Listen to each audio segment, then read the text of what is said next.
I'm Tracy Baxter with today's Record Newswatch. Investigators have determined where the devastating blaze began, but they may never know what touched off the massive fire that destroyed 6 of the 8 buildings at the Grandview Palace condominium complex in Loch Sheldrake back on April 14th. The official fire report released earlier today stated that the fire started in an old boiler room located in the basement of the main building. Security guards and a tenant saw smoke coming from that area minutes before the building went up in flames and spread.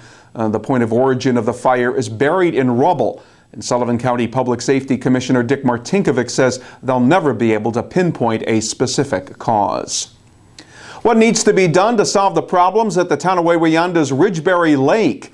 Those who live in the vicinity say the weed-choked, smelly body of water needs the attention of the state DEC, and that the agency should stock more grass carp, a fish that can help prevent weeds from growing. Troubles began at Ridgebury Lake in 2008 when the DEC used fish poison to eradicate the predatory northern snakehead fish.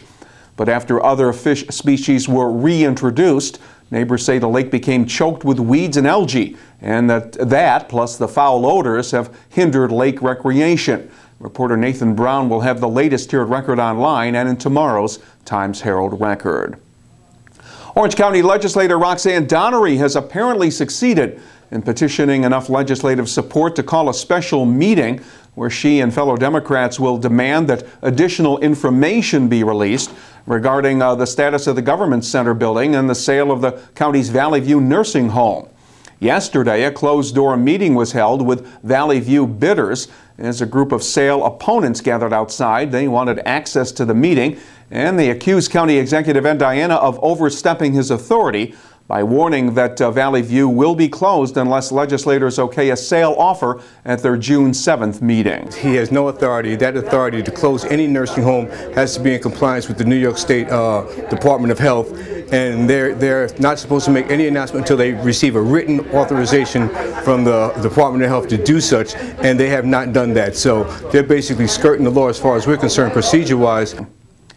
According to Health and Mental Health Committee Chairman Michael Amo, the county must give the Department of Health a closure plan 90 days before county funding for Valley View runs out.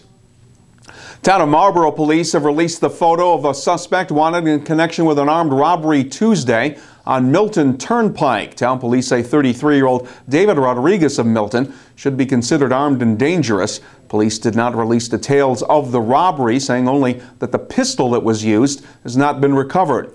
2 alleged accomplices, 21-year-old Elizabeth McCluskey of Milton and 22-year-old Dion Elting of Newburgh, were arrested on charges that include felony robbery. Anyone with information on David Rodriguez's whereabouts is urged to call Marlboro Police at 795-2181. Well, Saturday's the big day at West Point, where about 1,000 members of the U.S. Military Academy's class of 2012 will graduate and become Army second lieutenants.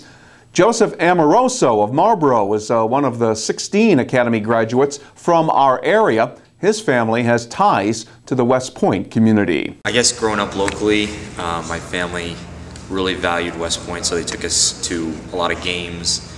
They just brought us around here to tour the academy. And actually my great-grandfather, when he was coming here from Italy, he found his first job here in Highland Falls. He was a mason, so he built some of the buildings here. And then his son, my grandfather, was a tailor and did some of the uniforms.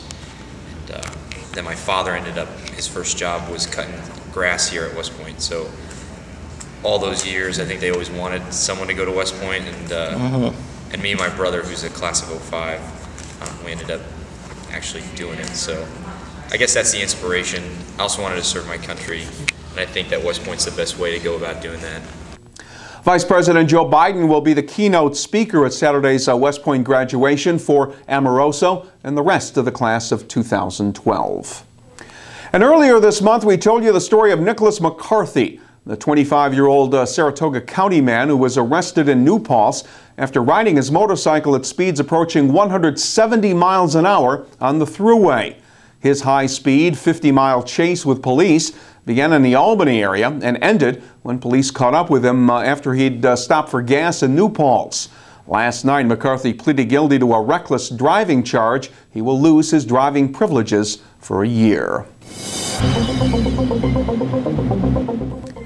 Temperatures will rise as we head into the Memorial Day weekend, but the possibility of showers will remain. Friday will be mostly cloudy with the threat of passing showers. The highs will be in the low 80s. Saturday's weather will bring more showers or thunderstorms to parts of the region with a mix of sun and clouds and temperatures in the mid-80s. Get the news you need and the features you enjoy in tomorrow's edition of the Times-Herald Record. And when news breaks anywhere, you will find it here at Record Online.